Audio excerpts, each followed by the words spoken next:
Ho dèiem al principi que avui parlaríem d'hoquei patins i d'hoquei patins femení, per això avui hem convidat a la Maria Ferrón, que és la capitana del Club Patí Voltregà femení, que aquest cap de setmana el teu no ha estat relaxat, sinó més aviat en plena competició i amb nervis, no tant a la final, però potser sí als quarts i a les semifinals. Maria, benvinguda. Hola, bona nit. Suposo que molt satisfeta, no? 2 anys jugant la Copa de la Reina i 2 anys guanyant-la. Sí, molt contentes, estem totes molt contentes, molt satisfetes i, sorpreses també una mica i ara el que volem és disfrutar una mica d'aquest títol. Us ho esperàveu? És a dir, semblava que a la prèvia, és a dir, abans de competir, de jugar aquesta Copa de la Reina, potser éreu favorites, però no tant potser com l'any passat, perquè els rivals també es reforcen, i no sé si us pensàveu que a la final, per exemple, vau guanyar 6-1 al Biescas Gijón, si seria tan fàcil o no? No, no va ser fàcil, encara que el resultat sembli molt diferent, però no ens ho pensàvem que ens aniria molt bé en el sentit que ens va tocar un grup molt difícil, ens van tocar el primer partit al Mataró, que ara anem empatats de punts a la Lliga, i sabíem que el primer partit era clau perquè si no ho passàvem ens anàvem directament a competir pel 5è lloc fins al 8è, i si guanyàvem el Mataró sabíem que possiblement ens trobaríem un altre català, que era l'Arenys, que va a tercer a la Lliga Catalana i per tant tornaria a ser un partit molt dur. I per altra banda, si arribàvem a la final, un dels contrincants també podia ser el Biescas, perquè del seu grup més o menys era el favorit, i per tant, si tot anava bé, els 3 partits havien de ser difícils i de fet ho van ser, encara que el resultat de la final sigui una mica ampli, va anar molt millor del que ens esperàvem la final també. Ara ho comentarem, deixem recordar des de casa com poden participar, com poden enviar missatges de suport si volen, la felicitació a les jugadores del Club Patí Voltregà femení. Ho han de fer amb un SMS al 7202, amb la paraula TVO, un espai, i el vostre comentari, pregunta o suggeriment. Avui sortegem una samarreta que ja l'hem sortejada en setmanes anteriors. Es tracta d'aquesta samarreta oficial de la marca Nike, que ens ofereix com cada setmana Esports Serra Bassa, i concretament de la selecció del Brasil, que precisament en aquest cap de setmana que han hagut partits de competició també van disputar un amistós contra Xile amb presència o protagonisme de Ronaldinho, que va fer 2 gols. Doncs serà per un d'aquells missatges que ens arribin avui en el programa o també en les repeticions que es podran veure aquest dimarts. Farem un sorteig entre tots els SMS que ens enviïn. Més tard, d'aquí una estona, ensenyarem el guanyador de la samarreta de la setmana passada que sortejàvem aquí mateix en aquest programa i veurem qui ha estat el guanyador. Ara ens centrem en l'hoquei patins. De fet, ja tenim un primer missatge que diu: categoria cadet, Vic Remei 0, Taradell 3. També aprofitem per recordar que podeu enviar missatges informant de què ha fet el vostre equip aquest cap de setmana. Deia la Maria que no havia estat fàcil, tot i que a la final havia guanyat 6-1. No sé si Dionís i Òscar, a part de felicitar-la, suposo, li voleu preguntar alguna cosa. L'hem felicitat abans d'entrar, la tornem a felicitar amb ella i a totes les seves companyes i a tota l'afició de Sant Hipòlit, perquè, bé, han guanyat, tothom ho esperava que guanyéssim, però fins que no passa no es pot dir, no? I des d'aquí felicitar-les i ara a part de la Lliga i l'any que ve doblet una altra vegada. Jo més que res volia fer una pregunta. El tema de que al vostre grup hi hagués el Mataró, l'Arenys i vosaltres, i a l'altre hagués un grup molt més fàcil amb el Biescas, aquest sorteig estava teledirigit perquè no hi hagués una final catalana o què ha passat? Bueno, en principi, els altres anys, per exemple, hi havia caps de sèrie, llavors mai no ens havíem trobat com aquest any, que eren 3 catalans i 3 gallecs a l'altre grup. En principi es va fer amb sorteig, per tant... Allò de la bola calenta, no? Sí, però bueno, tothom es va quedar una mica sorprès, no?, de que fossin 3 catalans i 3 gallecs, clar, no sé. Molta coincidència. Molta.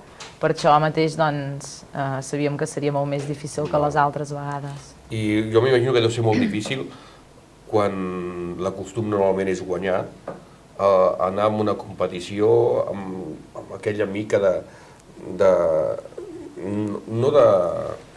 no sé com dir-t'ho, no de motivació, però quasi us falta poder la motivació que tenen les altres i suplir això és molt difícil, perquè un equip que va de favorit, que està acostumat a guanyar, en una competició i tenir que guanyar no és tan fàcil. Jo m'imagino, no sé si vosaltres ara us heu marcat alguna fita o no heu marcat fites una a una, perquè si no, crec que, a pesar de que us vegi com unes jugadores que ho guanyeu tot, és molt complicat també, quan es guanya tot, aconseguir mantenir la motivació i la concentració. Home, nosaltres tampoc ens veiem, diguéssim, el nostre equip tampoc pensàvem les jugadores que anàvem com a favorites i realment no ens sentíem favorites, precisament per al grup que ens havia tocat.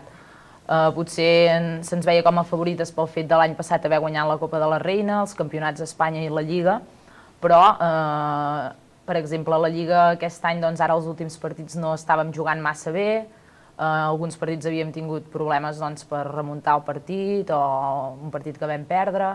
Vull dir que nosaltres sabíem que no estàvem en el nostre millor moment i per tant sabíem que ens costaria molt i que hauríem de jugar molt bé. El que passa és que realment allà crec que vam fer 3 partits molt bons i les coses ens van sortir molt bé. I només hi ha equips gallecs i catalans en aquesta competició o...? No, hi havia també un equip de Madrid i un d'Astúries, els 3 gallecs i els 3 catalans. Perquè el nivell d'hoquei en altres zones què tal és? A veure, en principi Catalunya és on hi ha millors equips, més lligues i hi ha molts més equips que les altres comunitats. A Galícia també hi ha bastants equips, per això també n'hi havia 3. I després als altres llocs doncs no tants. I la diferència de nivell cada cop el nivell està més igualat. Per exemple, aquest any ha quedat doncs el Gijón en segona posició i un dels catalans va quedar penúltim. O sigui que... Ja tens un missatge. Aquí tens un missatge, Maria, diu: Ei Maria, moltes felicitats, soc la Sandra de Taradell, que havíem jugat juntes amb el Vic. Ets la millor, un petonàs guapa. És a dir, un altre cas d'una jugadora que havia jugat al Vic i ara juga a Voltregà, perquè es donen casos, suposo, de jugadores que o han sortit de Vic o han sortit de Sant Hipòlit i llavors canvien d'equip. Sí, hosti, doncs no la tenia situada. Et controlen, Sí, quina gràcia. Comentaves que aquest any a la Lliga les coses no estan sent fàcils, de fet aneu primeres, però empatades amb el Mataró. Com preveus aquest final de Lliga? Si el Mataró us pot treure el reinat, com ho veus? A veure, a nosaltres ens queden 2 partits, un és contra el Mataró i l'altre és contra el Girona, que va últim o penúltim. Llavors, a nosaltres ens serveix una victòria amb el Mataró, o un empat amb el Mataró i una victòria amb el Girona.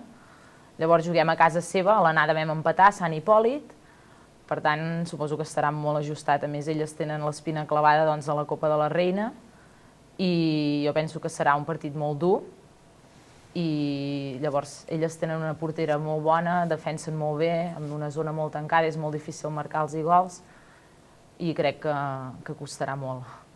És a dir, suposo que és això, no? Que el fet de guanyar tantes competicions durant tants anys, ser una mica les rivals a batre, fa que fins i tot quan jugueu amb un rival més feble sempre s'esforcin més, sempre intentin sorprendre-us, no? Sou el rival que tothom espera, diguéssim. Són el Barça de l'hoquei, no? No li facis cas, Maria. És una malaltia. No, home, és per posar un exemple. Home, sí, però no a la Champions, No hi ha Champions. Sí, Champions, jo no, Champions l'any que ve hi aniran, sí que tenen campions. Sí, però vosaltres no faran com vosaltres, es classificaran més enllà.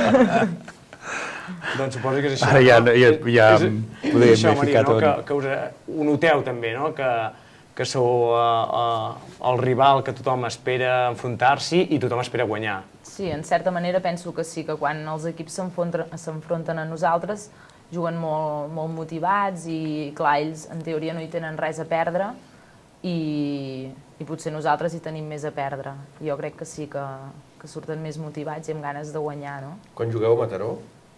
Quan juguem, no sé si aquest divendres o s'ha d'acabar de decidir, perquè és un partit aplaçat que havíem de jugar aquest cap de setmana, s'ha d'acabar de decidir. Doncs l'afició de Sant Hipòlit, ara que hi ha la tranquil·litat i el relaxament d'haver salvat la categoria del primer equip, aquesta setmana que vagin tots a Mataró, que farà falta perquè allà sí hi haurà gent. Sí que ho necessitem.